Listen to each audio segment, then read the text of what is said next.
आहार है ही नहीं मानवों का।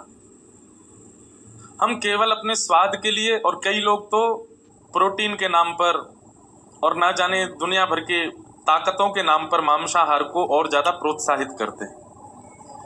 हम आपसे स्पष्ट रूप से कह दें, मांसाहार करने वाला व्यक्ति, उसके हाथ से देवता कभी एक पुष्प भी स्वीकार नहीं करते। उसके द्वारा कभी, अगर वो ऐसा होता है ना कि और दिन खाते, मंगलवार को नहीं खाते, क्यों नहीं खाते? मंगलवार को हनुमान जी का वार है, हनुमान जी के लिए नहीं खाते। सोमवार को नहीं खाते, सोमवार को शंकर जी का वार है। कोई फर्क नहीं पड़ेगा। आप एक दिन भी मांस खाते हो तो आप साल भर के सोमवार मंगलवार पे हनुमान जी आपसे पीट करके ही बैठते होंगे।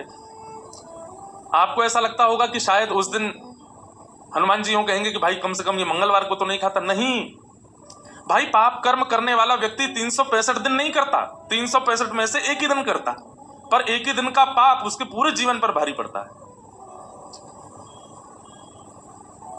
इसलिए देवता अगरबत्ती भी स्वीकार नहीं करेंगे, दिया भी स्वीकार नहीं करेंगे, पुष्प भी स्वीकार नहीं करेंगे मांसाहारी व्यक्ति का। और जो श्राद्ध पक्ष आता है, उन श्राद्ध पक्षों में हम अपने पितरों के निमित्त जो भी करते हैं, या फिर अब आप लोग सुनकर के आश्चर्यचकित हो जाओगे, श्राद्ध पक्ष में हमारे पितृ, यदि मांसाहारी व्यक्ति पितरों के लिए तर्पण आदि करता है तो पितृ उसके हाथ से तर्पण स्वीकार नहीं करते।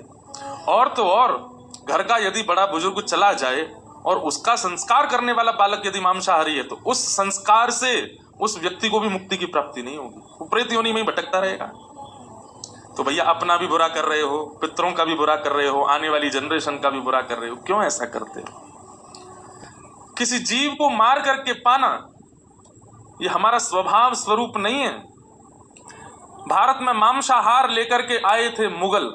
उससे पहले जहां पर खेती बाड़ी नहीं थी वहां लोग मजबूरी होकर के कुछ लोग पा लेते थे, पर अधिकतर भारत में सब लोग शाकाहारी।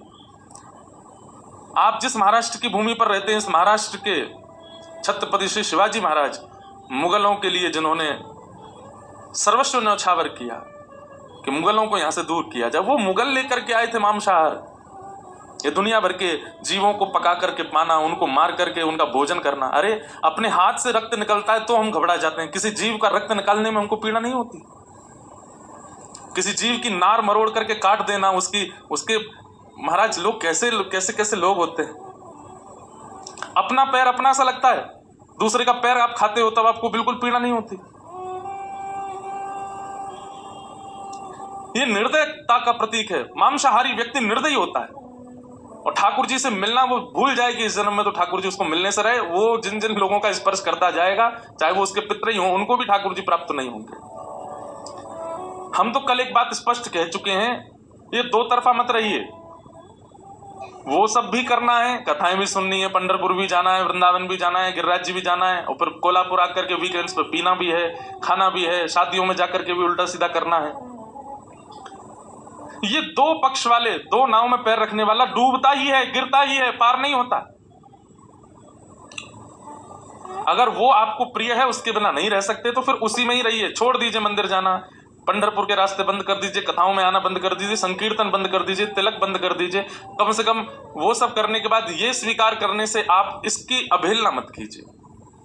और यदि एक बार भी पंढरपुर गए हैं, एक बार भी कथा सुनी है, एक बार भी सत्संग किया है, थोड़ा विचार कीजिए। अभी भी समय है, छोड़ दीजिए। मत किसी जीव को पाइए, सबका हित कीजिए। ये उचित आहार नहीं है। हम आपसे आज अब और इससे ज्यादा जिद तो कर नहीं सकते हम कि हाथ पांव पकड़ लें, भाई अब नहीं खाओगे तुम। लेकिन एक बात निश्चित मान लीजिएगा, अभी तक माँ ने टोका होगा, अभी तक पिताजी ने टोका होगा, बच्चों ने टोका होगा, मित्रों ने टोका होगा कि मत खाओ, पत्नी ने टोका होगा, पर अब एक ब्रजवासी टोक रहा है। और अगर हमारी बात नहीं मानी तो वैसे तो हम कुछ नहीं है, सामान्य बालक हैं, लेकिन ब्रज के जन्म में है, हमारी बात नहीं मानी तो ब्रज को लाला आपसे कभी प्रसन्न नहीं रहेगा। इसलिए यहां से बाहर लोग जो हैं वो तो फ्री हैं, पर यहां जो सभा में बैठे हैं और जो लोग आ रहे हैं धीरे धीरे भी, जिन्होंने सुनी नहीं है ये बात, वो भी अगर सेवन करते हैं और नहीं छोड़ेंगे तो इसका परिणाम उचित नहीं होगा। परिणाम बंधु उचित क्या नहीं होगा, पता क्या होता है? अगले जन्म में वही बनेगा फिर जिसको आपने खाया था ना, जिन जिन के मांस आपने खाए हैं, वे सब अगले जन्म में मित्र बनकर के आएंगे। बकरा, मुर्गा और जो भी आपने पाए वो सब आपस में एक ही कॉलोनी के मित्र बनेंगे, और एक दिन एक का जन्मदिन होगा, उस जन्मदिन में ये चारों पांचों सब जाएंगे और जाकर के एक टेबल पे बैठेंगे, वहां आप परोसे जाओगे क्योंकि आप वो बन के आओगे और फिर ये आपको खाएंगे। अब हमको इससे ज्यादा कुछ कहना नहीं है, नहीं तो भक्त चरित्र चल रहा है, क्यों हम खीर में नमक डालने का काम करें। पर किसी ने निवेदन किया है तो इसका मतलब पीड़ा ज्यादा है। किसी ने निवेदन किया है मंच पर, हमसे किसी ने कोई प्रश्न नहीं किया, किसी ने कोई जिज्ञासा नहीं की, पर निवेदन हाथ जोड़ के किया है, इसका मतलब है कि ये बहुत ज्यादा फैल रहा है। एक बात हमारी मान लीजिएगा, आप अपनी सारी इंद्रियों को भले ही बेकाबू होने दीजिए, लेकिन जीव को अपने वश में कर लीजिए। जितम सर्वम जिते रसे, अगर किसी ने अपनी रसना को जीत लिया वो सबको जीत लेगा, वो विश्व विजयी बन जाएगा। और जिसने रसना को नहीं जीता वो उसकी आंखें भी मटकेंगी, उसके कान भी दूषित सुनने में रुचि रखेंगे, उसके हाथ भी स्पर्श के अधिकारी, स्पर्श की खोज में रहेंगे। जिसकी जीव वश में नहीं है उसकी सारी इंद्रियां उसके हाथ से निकल जाएंगी। इसलिए इस जीव से एक बार विट्ठल कहा है, इस जीव से एक बार रामकृष्ण हरि कहा है, चलो विट्ठल कह दिया, रामकृष्ण हरि कह दिया, पर इस जीव से एक बार श्री राधा कहा है। अब इस जीव का दायित्व बनता है आपका कि इस जीव पर कुछ भी असद वस्तु ना जाए। नहीं तो नाम लेना जहां पुण्य का कार्य होता है, नाम लेना जहां भक्ति का स्वरूप होता है, आप लोगों का नाम लेना पाप हो जाएगा। आप किशोरी जी का नाम लेते हो और फिर इसी जीव पर कुछ अशुद्ध वस्तु लेते हो। किशोरी जी तो हमारी बड़ी भोली हैं, वो तो कुछ कहेंगे नहीं, पर ठाकुर जी सुदर्शन चक्र भेजेंगे कहो देना। और ठाकुर जी का सुदर्शन चक्र कलयुग में पता कैसे आता है? ऐसा नहीं कि सर धर से अलग कर दिया, वो तो सतयुग त्रेता द्वापर में होता है। कलयुग में तो सुदर्शन चक्र आता है आर्तों के रूप में, पीड़ाओं के रूप में, कष्ट के रूप में, विपत्तियों के रूप में।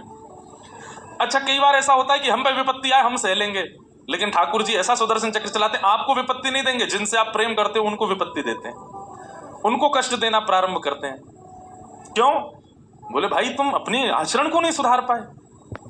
इसलिए हमारी प्रार्थना है आपसे, मांस और वो सफेद सफेद जो गोल गोल आता है वो, और मदिरा, इनका सेवन मत कीजिए।